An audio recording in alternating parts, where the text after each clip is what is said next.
മുല്ലശ്ശേരി നല്ലിടയന്റെ ദേവാലയത്തിലെ നല്ലിടയന്റെയും വിശുദ്ധ സെബസ്ത്യാനോസിന്റെയും 172-ാം സംയുക്ത തിരുനാൾ പ്രദക്ഷിണം ഭക്തിസാന്ദ്രമായി.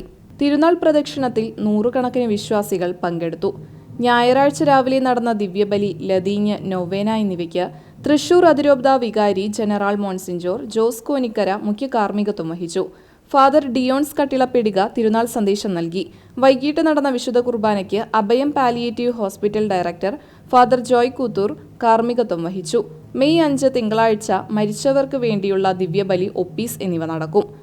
വൈകിട്ട് 7-ന് തിരുനാൾ കമ്മിറ്റിയുടെയും KCYM-ന്റെയും നേതൃത്വത്തിൽ പ്രശസ്ത പിന്നണി ഗായകൻ ജാസി ഗിഫ്റ്റ് നയിക്കുന്ന കൊച്ചിൻ കലാഭവന്റെ ഗാനമേളയോടെ തിരുനാൾ ആഘോഷങ്ങൾ സമാപിക്കും. പള്ളിവികാരി Father Tijo Joy Mullakkara, general convener Wilfy Edakkalathur, കൈക്കാരന്മാരായ ജോമോൻ തൈക്കാട്ടിൽ, സ്റ്റാൻലി ഗബ്രിയേൽ, VL ജോസ് എന്നിവർ ആഘോഷങ്ങൾക്ക് നേതൃത്വം നൽകി.